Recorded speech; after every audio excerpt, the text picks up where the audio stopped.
chances are taking over. So we have some pretty decent chances of scattered showers and storms through the weekend. But with that also comes the higher humidity. I'll have all those details coming up. Right now on News Channel 6 at 7, the Nike Peach Jam is back in North Augusta. What improvements visitors will see this year. Also ahead, tracking crime in real time. How Columbia County's Sheriff's Department office is using technology to protect you. And a local author is choosing to use his past to inspire others. Hear his view on making smart choices as your News at 7 starts now. Live from Television Park, this is WJBF News Channel 6 at 7. Good evening, everyone. You're watching News Channel 6 at 7. I'm Dee Griffin. Thanks so much for joining us. Coverage you can count on begins as North Augusta is getting ready for one of its biggest events of the year, the Nike Peach Jam. Some of the best high school basketball players from around the country will be coming to our area for the two-week event. Here's Graham Lee with a preview. This is the 28th straight year that Riverview Park is hosting the tournament, which will feature some current and future big names in the game of basketball. The tournament will host 3 age divisions and crown the champion of Nike's summer basketball circuit. Some of the top college coaches will be in town to watch, along with current and former players in the NBA. And thousands of visitors are expected once again, meaning a big boost for the economy. You know, we do 8 to 10 million a year based on Augusta Sports Council and CBB numbers, and that's just talking about North Augusta. It's kind of neat to think that 50 weeks out of the year, North Augusta Parks and Rec is just a good community recreation facility, but 2 weeks out of the year, we get to be on the national scene, and it's pretty exciting. You can catch some of those big names here at the Peach Jam, which will be from July 12th through the 21st, right here at Riverview Park. In North Augusta, Graham Lee, WJBF, News Channel 6. And time now for a look at our weather, and I just asked the meteorologist Jennifer Tracci, get your name right here, if we had some rain finally. I'm excited about possibly getting some. Yeah, that's right, Dee. We all are, because we need it. We need to cool down, and of course the soil is so dry. It's been overall a pretty dry month of June, and you can see behind me here on Live Viper 6, we do have a decent amount of rain across the CSRA. Earlier we did have some heavy downpours and even some strong storms with gusty winds and small hail. But right now, things are looking a little bit better when it comes to that rainfall. We're seeing it dry out a bit. Of course, as I mentioned, though, we really could use the rain. But if you're trying to be out and about, you don't have to worry about any strong storms anymore. It's just these light showers for the most part. Here's a closer look at Burke County, right over downtown Waynesboro, Highway 25 into southern Richmond County. We have that light rainfall. Down in Bamberg County, this is the last of the strong activity, and even this is not a severe storm by any means. Just some heavy rain outside of downtown Bamberg, Highway 601, and then across the way here by Midway, Highway 78, heavy downpour and a little bit of lightning. But other than that, it's not looking too bad outside. Our rainfall totals are very spotty today. Anywhere where you see the yellow areas, that's where rainfall totals made it up to around 2 inches. But you can tell for the most part, just trace amounts. So not as much rainfall as we would hope to see. Augusta Bushfield did not pick up on any rain today, but with all the rain around and the cloud cover, we did stay on the cooler side, high of 93, so putting us back on track with average for this time of the year, and same exact situation with our low. We were at 70. Big difference from yesterday, 10 degrees cooler today, so we'll take it. Yesterday we had a high of 103, coming close to our record of 105. Our Terry Lambert Hyundai Skyview cam showing a cloudy view now, a little damp outside with those temperatures in the upper 70s, the low 80s. Nice change of pace. 78 in Augusta, 81 in Barnwell, Louisville at 80, 85 in Wrightsville, 82 in Sandersville, and Waynesboro, you're at 84. Heat index, no longer a big issue. We're only in those mid-80s to low 90s, but the dew points are still very high with all the moisture around, sitting in those low to mid-70s. You can see all the moisture on water vapor. Dry air off to the northwest, though, on the other side of this frontal boundary. But overall, we'll have a lot of moisture around over the next couple of days, keeping those rain chances around. A bit breezy as well in some spots, winds up to around 7 to 10 miles per hour. And as we look ahead here, we will continue to see that chance of rain all the way throughout the weekend, eventually up to 60% for your Sunday. More details on that with a look at the future cast coming up, but back to you, Dave. Right, thanks so much. We'll see you then. 2 people are in custody on child molestation charges in Columbia County. Investigators say 26-year-old Ashley Crawley had been creating sexually explicit content and selling it online with children present. They also say 29-year-old James Tripp was making plans to sexually abuse one of the children. Crawley is charged with 2 counts of child molestation. Tripp is charged with 1 count of attempted incest and child molestation. Well, guns are paying off for the Richmond County Sheriff's Office. Commissioners this afternoon approved a measure to dispose of more than 1,700 handguns and rifles confiscated by the sheriff. Under Georgia law, these firearms are put out for bid, and the winning offer was $267,000 from a licensed dealer in Vermont. Some commissioners say they would rather not sell the guns to keep them off the streets. Georgia law won't allow us to do anything what I would like to do with them, and that's to burn them or get rid of them. But Georgia law won't allow us to do that. So I guess getting something for them is better than nothing for them. The $267,000 goes back to the sheriff's office. It's been more than a year since the Columbia County Sheriff's Office opened its real-time crime center. Hannah Latier shows us how it's put a dent in crime since then. Stocked with state-of-the-art technology, the Real-Time Crime Center allows the Sheriff's Office to essentially catch criminals in the act. That is it. Okay, what time is this? They can track people down quickly using tools like license plate readers, research databases, and high-tech phone systems. We are seeing incidents where people from outside of Columbia County are coming here to commit crimes, and they're doing things like covering their tag or taking their tag off of their vehicle before they commit a crime. But thanks to this technology we have, even if they remove their tag from their car, we can still find them. They also have about 1,000 cameras spread throughout the county, including inside every single school. For us to be able to turn a camera and to actually see what is going on gives us the clarity that we need a lot of times. If incidents happen in our schools, we can, just like our traffic network, we can virtually respond to those incidents within seconds.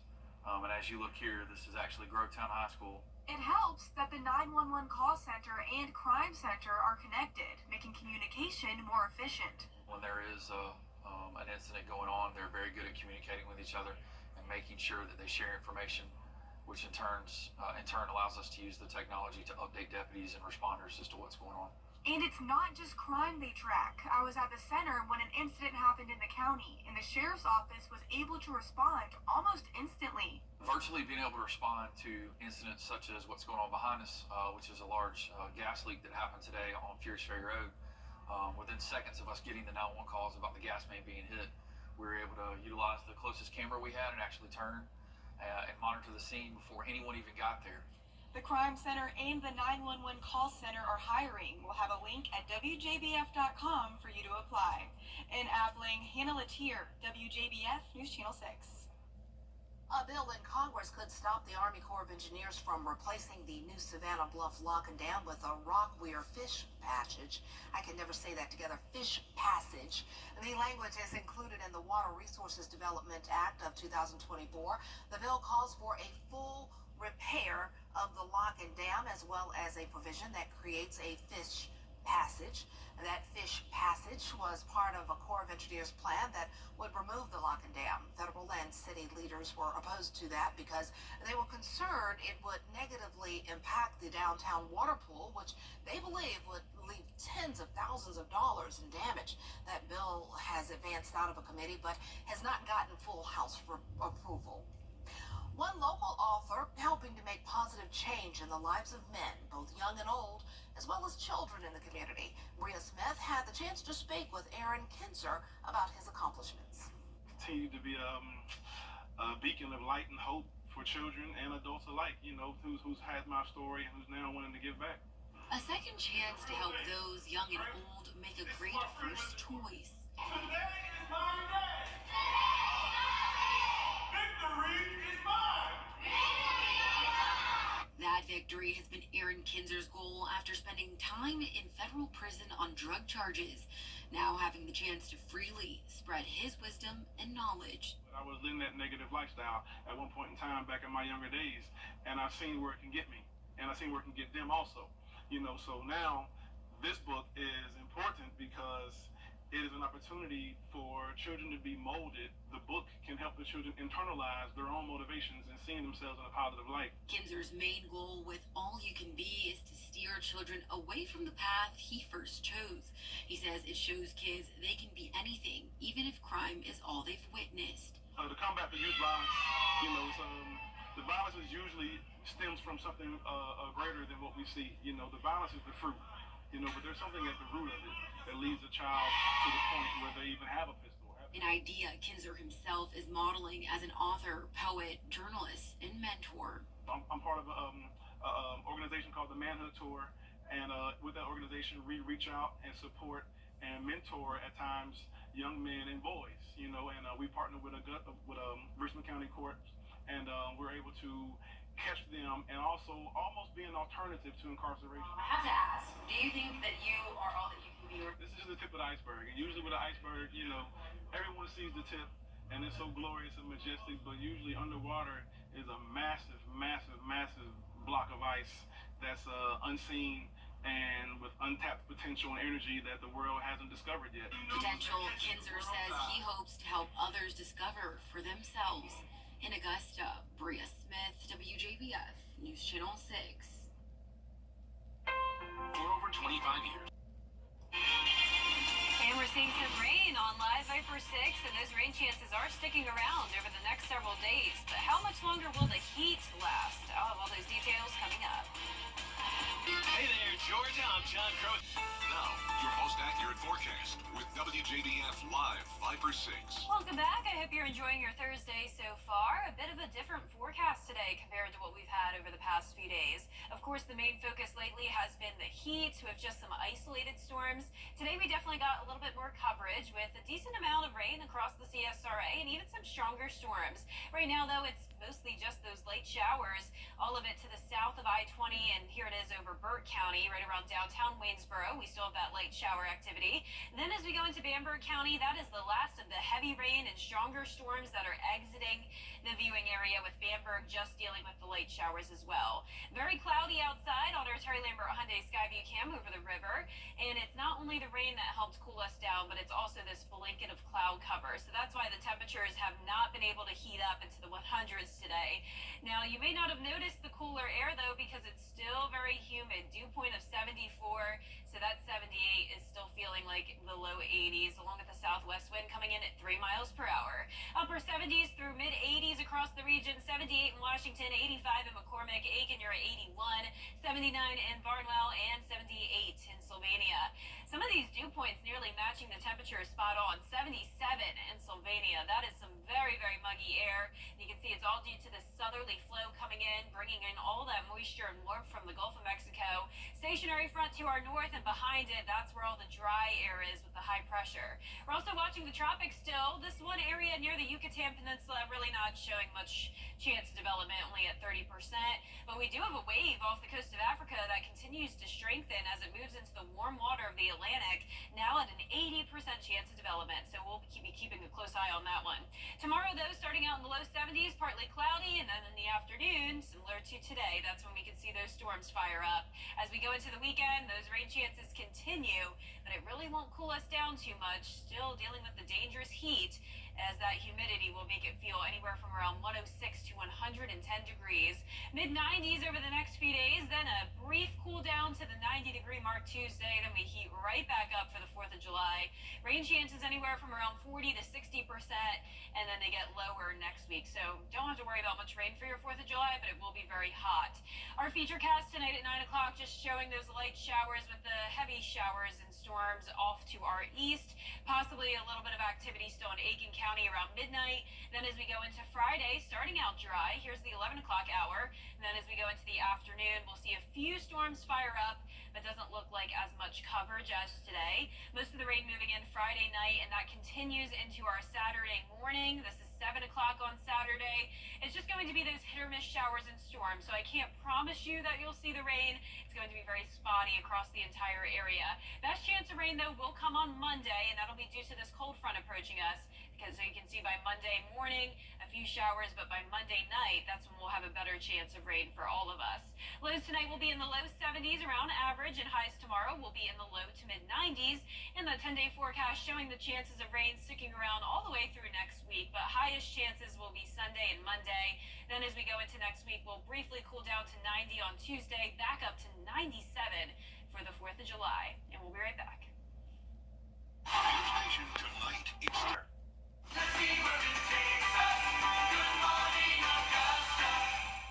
Weather headlines on News Channel 6, brought to you by Hickson Roofing.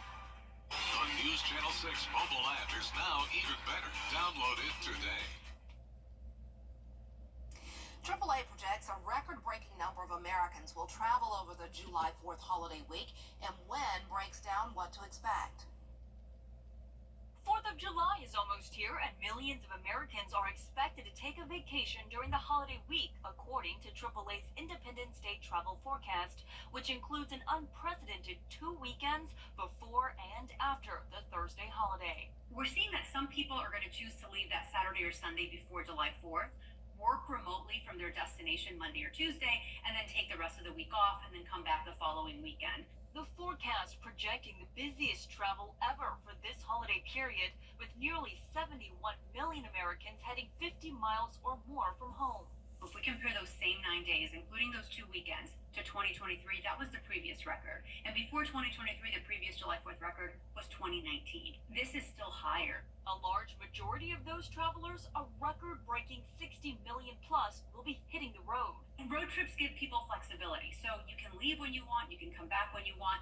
The only thing you can't control is the traffic. The good news, with the travel spread out over the week, not everyone will drive to their destinations on the same day. AAA recommends drivers leave as early in the morning as possible or in the evening. What happens is if you leave during either the rush hour windows or mid to late afternoon, those are always the most congested times of the day, because if people are working that week, you're going to have commuters mixing with travelers. The forecast shows most people will head home this Saturday or Sunday after July 4th, with some returning on Monday. Coming back Monday after July 4th, definitely be mindful of not traveling during rush hour, because that is a work day for most people. Air travel will see a record number of travelers too, with nearly 6 million Americans flying domestically over the 9-day period. For peace of mind, AAA recommends reserving airport parking ahead of time and foregoing the checked bags if you can fit your belongings in just a carry-on. If there is a delay or there is a cancellation, you've got your bag already with you, and you don't have to worry about going back and getting your bag. M. Wynn, ABC News, Washington. Nomination celebrating Black Excellence 365, only on News Channel 6. A furry dog with a long tongue just won a title it may not be happy with. World's ugliest dog. Meet Wild Thing. The 8-year-old Pekingese was crowned the winner of the annual World's Ugliest Dog contest in Petaluma. I'm busy looking at the video. Look at his poor little tongue just hangs out there. Wild Thing had a virus as a pup that left him with permanent damage. Oh, just sad. His teeth never developed, so his tongue flops out and his right front leg paddles. He's also never had a haircut, other than looking a little disheveled. His owner says he's a sweet dog who loves to cuddle. Bless his heart. Thank God he doesn't know that people think he's ugly. I know. I'm glad he sees them cheering him on, because you're beautiful. And I don't remember his name, but you're beautiful. Wild Thing. He's Wild Thing. Loving his way through life. Love it. Our 10-day forecast showing the rain chances sticking around through the weekend. Highest chances will be on Sunday and Monday. The heat is also sticking around, mid-90s, feeling like well over 100 with that high humidity, and it's going to be a hot 4th of July next week. All right. Thanks so much for joining us. We're always with you at WJBF.com. We're also with you at 10 on MeTV tonight. Entertainment Tonight is next. At Tile Center, we offer the area's best selection of quality tile and stone products, exclusive designs, expert staff, and amazing customer service. Are you overwhelmed with all the details in your tile or stone project? Don't worry. Our team has the expertise to assist homeowners, contractors, architects, and designers with any project. Come see why for yourself at any of our locations at Tile Center or online at tilecenter.com. Your tile and stone experts. My dad was